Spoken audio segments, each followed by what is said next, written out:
Hello, I'm Essay, your AI essayist. Please note that all content, audio and video in this presentation are AI generated.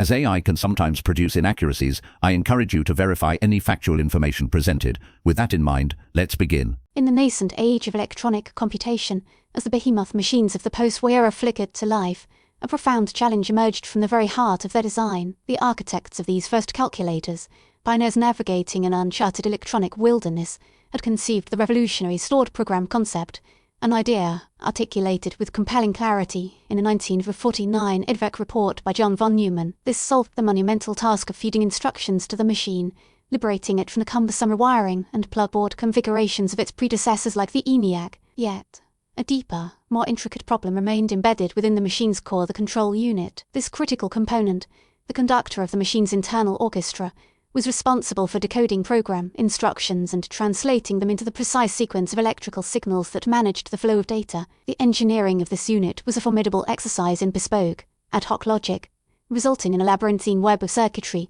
that was immensely difficult to design, debug, and modify. It was into this crucible of complexity that Maurice Wilkes, a leading figure at the University of Cambridge Mathematical Laboratory, stepped with his 1951 paper, The Best Way to Design an Automatic Calculating Machine. This document, unassuming in its title yet radical in its proposal, offered a paradigm of elegance and order. It introduced the concept of microprogramming, a systematic methodology that would transform the art of computer design into a disciplined science and shape the course of computer architecture for decades to come. Wilkes' insight grew directly from the fertile ground of practical experience. His team at Cambridge had recently completed the EDISAC, the Electronic Delay Storage Automatic Calculator, one of the world's first practical stored program computers. Through the arduous process of its construction, Wilkes and his colleagues confronted firsthand the sheer intractability of hardwired control. To implement each instruction in the machine's repertoire, such as an addition or a data transfer, required the physical assembly of a unique and complex network of logic gates. This created a rigid system where the instruction set was quite literally soldered into the machine's physical being. A desire to add a new instruction or correct a flaw in an existing one necessitated a painstaking process of desoldering, reconfiguring, and resoldering wires, a task fraught with the potential for error. The control unit was a static, monolithic entity, a testament to the engineer's ingenuity but a barrier to flexibility and evolution. Wilkes recognized that this approach was unsustainable. As machines grew more powerful and their instruction sets more ambitious, the complexity of hardwired control logic would escalate exponentially, leading to a design crisis. His search for a best way was a direct response to this looming chaos, a quest for a principle of organization to impose upon the burgeoning complexity of the digital age. The solution presented in the 1951 paper was one of profound intellectual elegance to conceive of the control unit as a miniature, self-contained computer within the larger machine. Its singular purpose was to execute the instruction set of the main processor. The central idea was to decompose each machine-level instruction into a series of more fundamental operations, which Wilkes termed microinstructions. A single instruction, like add the contents of memory location X to the accumulator, would be realized as a sequence of these elemental steps: fetch the instruction from main memory, decode the address part of the instruction, send the address X to the memory unit, initiate a RAID cycle, and finally, route the fetched data word to the inputs of the arithmetic and logic unit for addition. Each of these primitive actions, a register transfer, an arithmetic operation, a memory access, constituted one microinstruction. The genius of Wilkes' proposal lay in its implementation. He envisioned storing these sequences of microinstructions, or microprograms, in a dedicated, high-speed memory. This memory, which he initially proposed as a diode matrix functioning as read-only memory, or ROM, became known as the control store. The structure he outlined was a two-dimensional matrix. The rows of the matrix corresponded to the individual microinstructions. The columns were connected directly to the control lines that governed the machine's data path,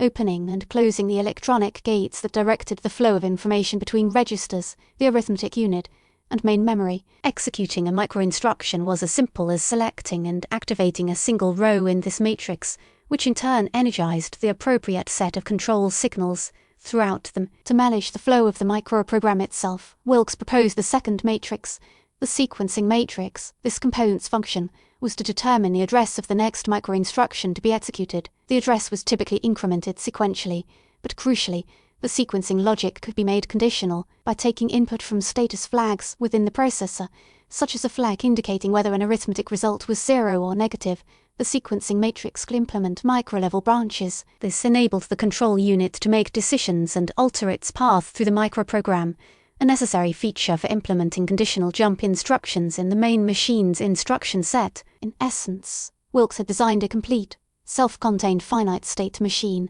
where the states would find by the microinstructions in the control store. This replaced the disorderly tangle of hardwired logic with the rhythmic, predictable, and programmable structure of a memory system. The task of designing a computer's instruction set was no longer a daunting hardware wiring problem.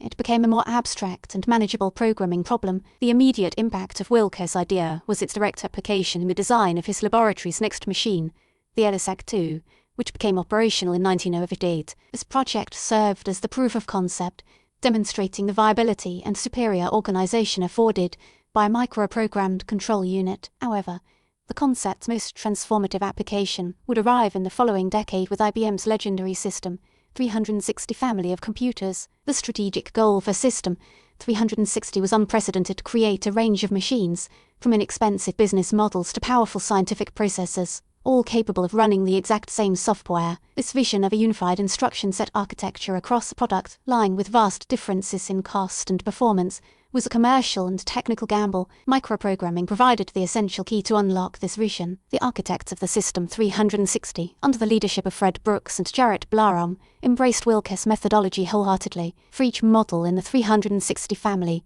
the common instruction set was implemented in microcode stored in a control store. The low-end, more affordable models used a slower, cheaper technology for their control store, meaning each instruction took more clock cycles to execute. The high-end, powerful models employed very fast, and therefore expensive, circuitry for their control store, allowing the same instructions to be executed in a fraction of the time. This elegant separation of architecture from implementation was a triumph. It allowed IBM to offer a scalable product family, protecting customers' immense software investments while offering a clear upgrade path. The success of System 360 cemented microprogramming as the dominant design paradigm for complex instruction set computers, or CISC machines.